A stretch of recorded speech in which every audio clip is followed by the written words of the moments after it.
Bueno, bienvenidos al módulo 1 de Introducción al conocimiento de la herramienta REPSE. Este módulo estará orientado a abordar la temática del ecoturismo como estrategia de conservación para parques nacionales naturales de Colombia.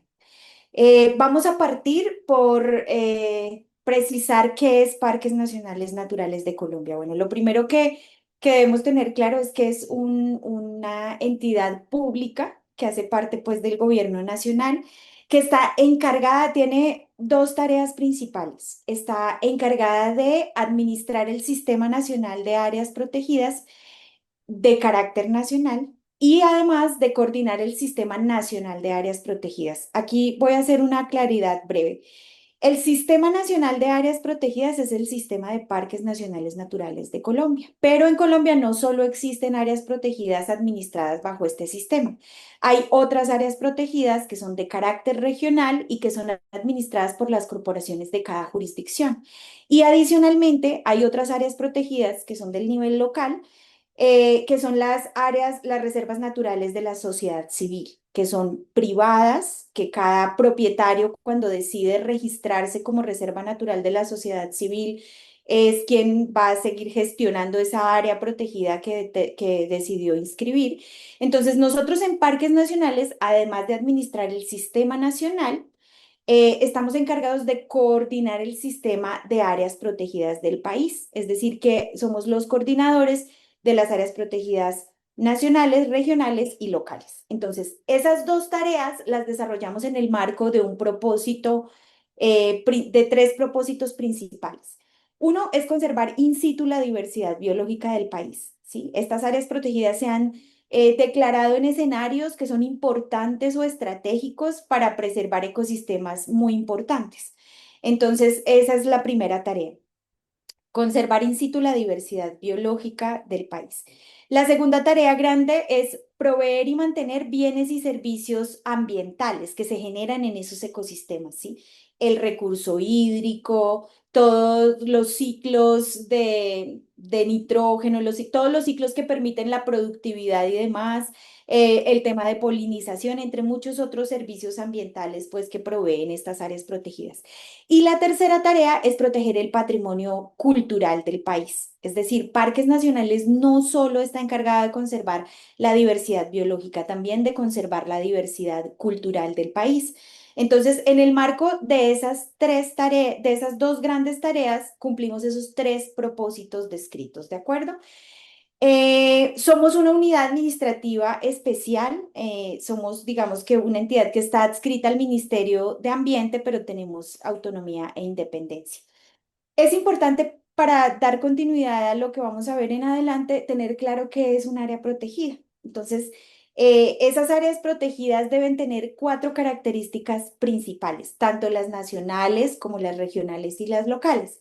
Hacen referencia a un espacio geográfico, pero ese espacio geográfico debe cumplir con cuatro variables puntuales, que es que esté definida, es decir, que debe ser un área delimitada, que debe estar designada, eso quiere decir que debe haber un acto administrativo que la respalde, y debe estar regulada y administrada. Es decir, que debe haber una autoridad o persona que esté detrás de la gestión del área protegida y que además esa gestión esté orientada al cumplimiento de objetivos de conservación, que son la razón de ser de las áreas protegidas, y esa gestión debe estar regulada. Entonces, esas son las características que tiene un área protegida. Es una zona que puede ser terrestre, marina, costera o la combinación de estas, que está destinada a preservar la biodiversidad, los ecosistemas, los valores culturales y los servicios ambientales a largo plazo, pero que debe cumplir con esas cuatro variables que les permite ser clasificadas como área protegida. En el Sistema Nacional de Áreas Protegidas tenemos cinco categorías en el marco de las cuales podemos denominar nuestras áreas. La más común y la más conocida es la de Parque Nacional Natural. Pero también tenemos santuarios de fauna o santuarios de flora o santuarios de fauna y flora. Tenemos otra categoría que es la de área natural única, que solamente tenemos un área declarada bajo esta categoría en el sistema de parques. Tenemos reservas nacionales naturales, que son generalmente de gran extensión y tenemos unas 3 o 4 en el sistema en este momento. Y vía parque, que es otra categoría que solamente está representada con un área protegida en el sistema. Estas son las 5 categorías para el sistema nacional. Tenemos también 5 categorías para los sistemas regionales, que son diferentes a estas, que son las que administran las corporaciones. Y solo hay una categoría para las áreas protegidas privadas, que son reservas naturales de la sociedad civil. Una vez claro el concepto de área protegida, mostramos a través de este mapa nuestro Sistema Nacional de Áreas Protegidas, que es el que administra parques nacionales. Si estuviéramos mostrando el SINAP, habría muchos otros tantos punticos pequeños que estaríamos visualizando las áreas regionales. Aquí solamente estamos haciendo como un zoom a las áreas nacionales, que son las que administramos nosotros desde Parques Nacionales Naturales de Colombia, en total 65 áreas, de las cuales 61 corresponden a las 5 categorías que vimos hace un momento. Y tenemos delegados en administración, 4 distritos nacionales de manejo integrado. Esta es una categoría de área protegida del nivel regional, pero estos distritos nacionales de manejo integrado son tan grandes y tan importantes que el ministerio delegó en Parques Nacionales su gestión. Y aquí quiero hacer una breve diferenciación entre estas 61 y las 4 que acabo de mencionar. Las 61 áreas protegidas de parques nacionales que están distribuidas en las 5 categorías que acabamos de ver son de conservación estricta. ¿Eso qué quiere decir? Que en esas áreas protegidas no puede haber ningún sistema productivo, ninguno agrícola ni pecuario, ¿de acuerdo? Pero los distritos nacionales de manejo integrado sí pueden tener usos sostenibles. Entonces, esa es la diferencia por la que separamos las 61 de las 4, ¿verdad? En total, como parques nacionales naturales, administramos 65 áreas protegidas con la salvedad que acabo de hacer, y 37 de esas 65 son áreas protegidas con vocación ecoturística. Listo, vamos a centrar toda la presentación que se va a hacer a continuación en en esas 37 áreas protegidas. Como generalidad, mencionar que de todas las áreas protegidas que administramos, digamos que tenemos una representatividad ecosistémica importante. Todos sabemos que Colombia es un país privilegiado por la ubicación geográfica que tiene, por la posibilidad de tener territorio en el Mar Caribe, en el Océano Pacífico, por tener un gradiente altitudinal que nos permite tener ecosistemas desde desde montañas nevadas hasta áreas con profundidades importantes en el mar, que también tenemos áreas protegidas en estos ecosistemas. Entonces, conservamos, digamos que una muestra representativa de los ecosistemas más relevantes e importantes en el país. Para entrar al concepto de ecoturismo, es importante reconocer que a nivel de Estado tenemos la Ley 300, que ha sido modificada en diferentes oportunidades y que nos otorga pues como un concepto sobre ecoturismo que es general. El ecoturismo es un tipo de actividad turística especializada que se desarrolla en espacios o en ambientes naturales conservados. Bueno, es muy importante reconocer que Parques Nacionales adopta su propia definición de ecoturismo, lógicamente enmarcándose en la resolución de la normativa nacional, pero precisa aspectos relevantes como los siguientes. Para parques nacionales, el ecoturismo es una modalidad turística especializada y sostenible que está enfocada en crear conciencia sobre el valor de las áreas protegidas del sistema de parques. Entonces, es en el marco de este concepto que se aterriza el interés particular para parques nacionales y cómo queremos que ese valor, ese reconocimiento se incremente en la sociedad civil en general. Queremos que se incremente a través del desarrollo de actividades de esparcimiento que están asociadas a la contemplación, al deporte, a la cultura y que se permiten en esas áreas protegidas que tienen vocación ecoturística, pero en ciertos puntos específicos de esas áreas protegidas. Y el desarrollo de estas actividades está encaminado a que la gente aprenda a valorar. Nadie valora lo que no conoce, ¿verdad? Entonces es importante que ese contacto o esa posibilidad de visitar estos escenarios permita entender la relevancia que tienen las áreas protegidas y por eso constituye una estrategia de conservación para parques nacionales. Y en el marco de esa estrategia, lo que se busca es que se contribuya al cumplimiento de los objetivos de conservación que motivaron la declaración de las áreas protegidas, ¿sí? O sea, el Parque de los Nevados es un área protegida que se declara principalmente para conservar el recurso hídrico, ¿sí? Entonces, ese objetivo de conservación o la razón de ser de esa área protegida no se debe ver afectado por el desarrollo de actividades ecoturísticas, sino que por el contrario se debe apalancar o se debe contribuir a que ese objetivo se cumpla. No puede ir en desmedro de la conservación de los ecosistemas, ¿sí? Es una actividad que promovemos más orientada hacia la generación de oportunidades sociales y económicas para las comunidades locales que les permita disminuir las presiones que sus actividades tradicionales puedan generar al ecosistema, ¿sí? Presiones asociadas a la ampliación de la frontera agrícola, a la tala, a la caza, a la pesca y el ecoturismo se posicione como una alternativa que dinamice la economía local de manera compatible con los procesos de conservación.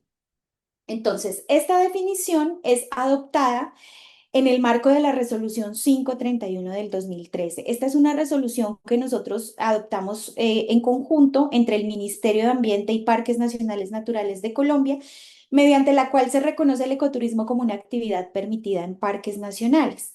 Y además de acoger la definición que acabamos de revisar, acoge unos lineamientos en el marco de los cuales debe estar alineada el desarrollo del ecoturismo.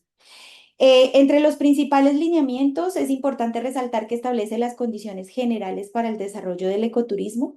En el marco de esas condiciones se establece que debe ser una actividad planificada y ordenada. Debe promover la prestación de servicios ecoturísticos afuera de las áreas protegidas, es decir, en sus zonas de influencia, y esto con el fin de disminuir un poco la presión asociada al desarrollo de infraestructuras dentro de las áreas protegidas, para disminuir presiones, pero además para dinamizar las economías alrededor del área protegida. Entonces, servicios como el alojamiento, como el restaurante, deberían estar por fuera del polígono del área protegida para que los visitantes entren, disfruten de esos escenarios naturales que se ofertan al ecoturismo, pero que salgan y se alojen en los territorios aledaños. Otro lineamiento es que el desarrollo de infraestructura debe estar orientado solamente a adecuaciones de senderos, es decir, a infraestructura liviana que pueda ser fácilmente removible en caso de que determinado sendero ya luego no se vaya a utilizar.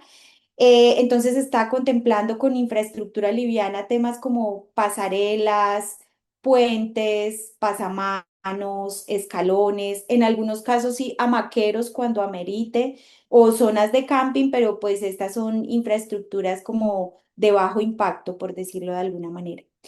Entre los lineamientos también establece que Parques Nacionales debe trabajar en el fortalecimiento de las capacidades de las comunidades locales en el desarrollo del ecoturismo para que visualicen el ecoturismo como una oportunidad y se preparen para ello. Y adopta la interpretación del patrimonio y la comunicación como herramientas que van a ser prioritarias en esa tarea de incrementar la valoración social de las áreas protegidas. Entonces es a través de la interpretación del patrimonio que vamos a permitir que en el marco del desarrollo de esas actividades ecoturísticas los visitantes aprendan y entiendan la relevancia que tienen las áreas protegidas.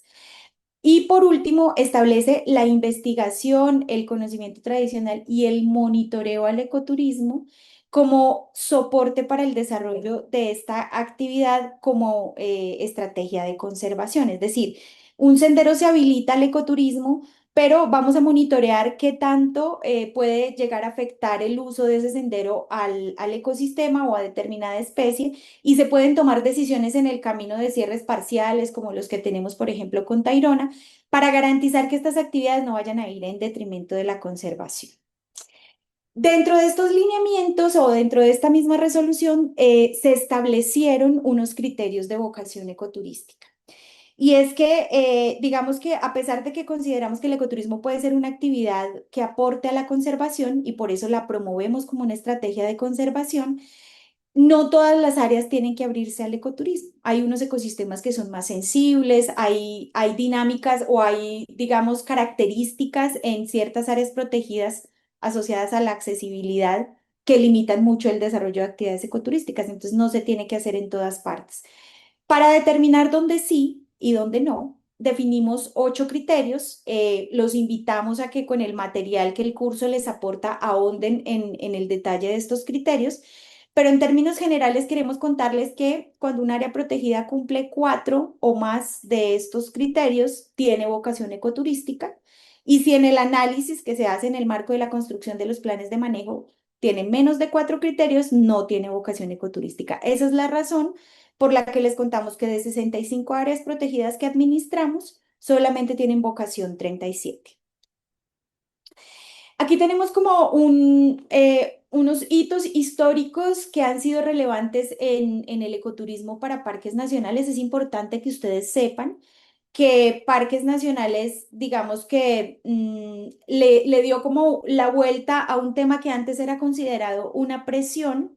De hecho, sigue siendo una presión en muchos territorios, una presión a la conservación, que es el turismo, ¿sí? Entonces, dijimos, bueno, entre los años 1960 y 1990, que es cuando se declaran la mayoría de las áreas protegidas en el país, quien administraba parques nacionales era administrado a través del Ministerio de Agricultura y específicamente a través del Instituto Nacional de Recursos Naturales Renovables, que era el INDERENA.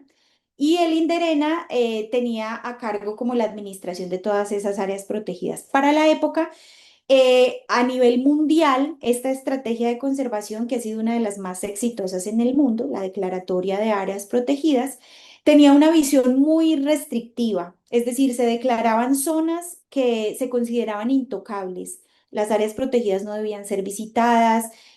Los guardaparques, incluso en Colombia, para la época del INDERENA, estaban dotados de armas para evitar que las personas ingresaran a estas áreas protegidas.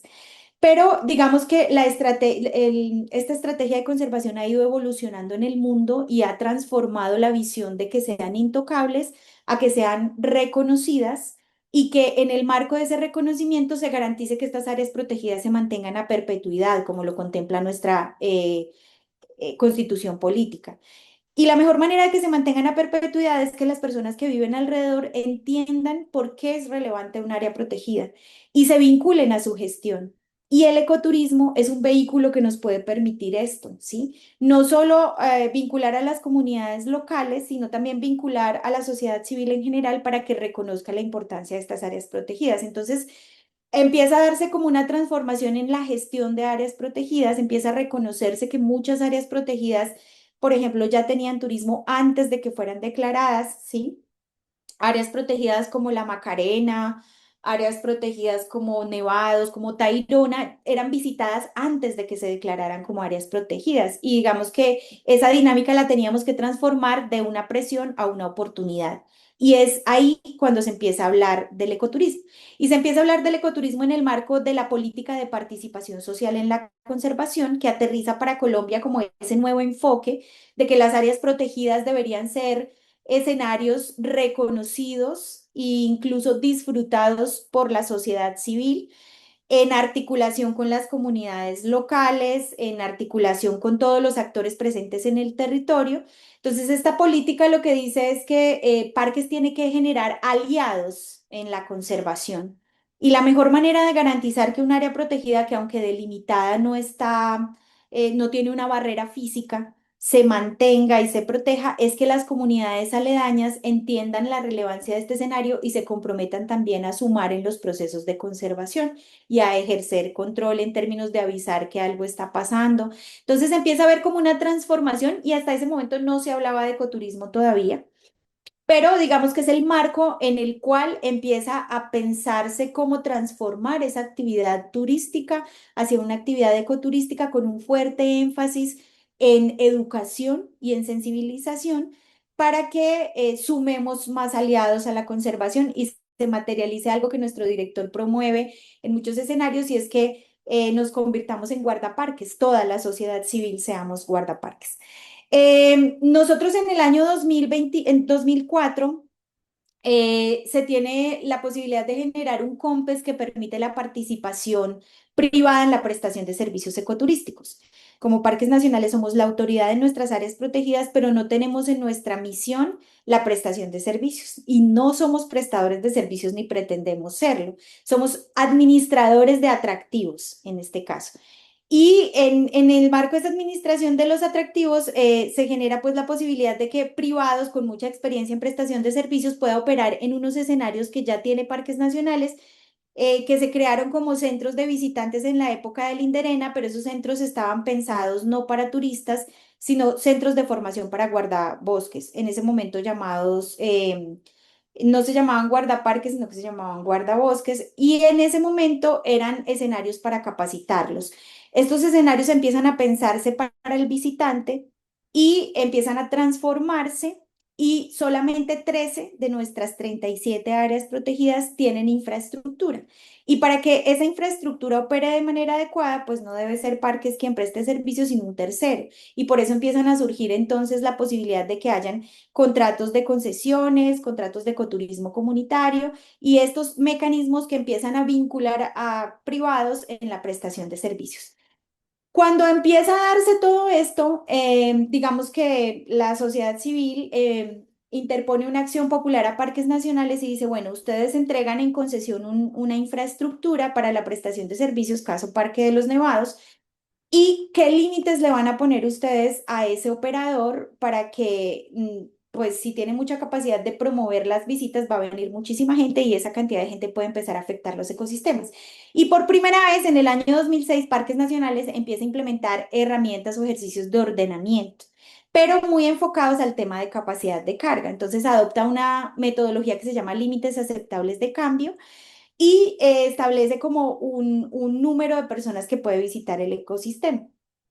Pero resulta que eso empezamos a ver que eso quedaba corto y que había que mirar de una manera mucho más integral el proceso de ordenamiento ecoturístico, determinar qué actividades podían hacer, porque si 10 personas visitan un área, pero esas 10 personas se enfocan, hacen actividades de mínimo impacto, pues es distinto el resultado que obtenemos a si 10 personas hacen actividades que son más impactantes. Entonces empieza a pensarse un poco en ejercicios de ordenamiento más integrales. Tenemos una cooperación hacia el 2013 con el gobierno finlandés y a partir de las experiencias del gobierno finlandés se estructura la resolución 531, que es la que acabamos de conocer, y en el marco de esa resolución se adoptan los planes de ordenamiento ecoturístico como esos instrumentos que con una visión integral van a ordenar el cómo se desarrolla el ecoturismo en parques nacionales. Y desde ese momento entonces empiezan a desarrollarse planes de ordenamiento ecoturístico con una metodología estandarizada que está en esta guía que es pública, que la encuentran en internet. Y a la fecha, nosotros esperamos que este año las 37 áreas protegidas que tienen vocación en parques cuenten con este instrumento de planificación. Esto se los contamos de manera detallada para que entiendan que en el sistema de parques la actividad del ecoturismo, así como la investigación y las otras estrategias de conservación que se promueven, tienen toda una estructura técnica y normativa que debe ser acogida, ¿sí? Nosotros en materia de ecoturismo hemos tenido varias inquietudes por parte de la ciudadanía donde nos dicen, bueno, pero si la cabeza de sector de turismo es el Viceministerio de Turismo. ¿Ustedes por qué generan una regulación turística? Y es muy importante que ustedes sepan que desde la normativa nacional hay una regulación específica para áreas protegidas. Y en el marco de esa regulación se determina que Parques Nacionales es la entidad encargada de la administración, manejo y reglamentación del uso en las áreas protegidas. Y es esta la razón por la que nosotros generamos una resolución que crea un registro de prestadores de servicios ecoturísticos. ¿Por qué? Porque en aras de alcanzar nuestros objetivos de conservación, nosotros tenemos que determinar la reglamentación de uso. Y si reconocemos el ecoturismo como un uso permitido mediante la resolución 531 del 2013, tenemos que regular ese uso. Y es por eso que creamos el registro de prestadores de servicios ecoturísticos. En términos generales, es importante que ustedes sepan que nuestro sistema se subdivide en 6 direcciones territoriales. Esto en aras de que la gestión eh, esté más acorde con las características del territorio. Entonces tenemos la Dirección Territorial Caribe, Andes Nororientales, Andes Occidentales, Pacífico, Orinoquía y Amazonía. Y en estas direcciones territoriales, digamos que se asocian las áreas protegidas ubicadas en estos escenarios y esas áreas protegidas a través de una dirección territorial dinamizan la gestión y la administración de estos escenarios. En esas direcciones territoriales, digamos que entonces hay áreas con vocación y áreas sin vocación. Las áreas con vocación ecoturística, en la mayoría de los casos, tienen una tarifa de derechos de ingreso que se le cobra al visitante. Eso está regulado mediante resolución. Cada año esta resolución se actualiza y cada año varía la tarifa que se le cobra al visitante. Y estamos diferenciando esa tarifa en una para nacionales, otra para extranjeros, y la de nacionales se subdivide en dos en la mayoría de los casos, menores de 25 años y mayores de 25 años. Esta es la lista de áreas protegidas con vocación ecoturística y estamos asociándolas a cada dirección territorial. Entonces, la dirección territorial Andes Nororientales tiene 6 áreas protegidas con vocación ecoturística, que son las que se listan aquí. Asimismo, la dirección territorial Andes Occidentales y, bueno, respectivamente cada una. Entonces, aquí ustedes pueden tener la claridad de cuáles son esas 37 áreas protegidas que tienen vocación ecoturística y que en la actualidad se pueden visitar. Esas 37 áreas protegidas entonces desarrollan el instrumento de planificación que va a orientar el desarrollo del ecoturismo. Entonces, ¿qué es el POE o el Plan de Ordenamiento Ecoturístico? Es el instrumento institucional en el que se consigna ese proceso de planificación que determina cuáles sitios sí se pueden visitar. Es importante que ustedes entiendan que cuando un área protegida tiene vocación, eso no quiere decir que las personas pueden visitarla por un lado y por el otro, sino que hay unos puntos específicos que se habilitan para la visita. Y eso está determinado a través del Plan de Ordenamiento Ecoturístico, que es un instrumento que constituye un apéndice del plan de manejo. El plan de manejo es el instrumento rector de toda área protegida, ahí se determina qué se puede hacer y qué no se puede hacer. A la luz de la construcción del plan de manejo es que se determina la vocación ecoturística y si un área protegida tiene vocación ecoturística, desarrolla un instrumento apéndice o complementario al plan de manejo que es el POE. El POE tiene esta estructura, tiene 3 componentes, un componente diagnóstico, uno de ordenamiento y uno estratégico y además tiene como una patica ahí adicional que es la de seguimiento. En cada componente, digamos que se hace el análisis, aquí se hace como un análisis de cuál es el potencial ecoturístico que hay. En el marco del ordenamiento, revisamos a partir del uso y la reglamentación qué actividades se pueden hacer y dónde se pueden hacer. Es importante que ustedes sepan que un atractivo ecoturístico si está ubicado en una zona intangible, no se puede usar por más potencial ecoturístico que tenga. Solamente podemos usar los atractivos ecoturísticos que están en zonas de recreación, en zonas histórico-culturales o en zonas de alta densidad de uso. Entonces, por eso ustedes van a encontrar que hay escenarios que, aunque con un gran potencial, no se exponen al desarrollo ecoturístico.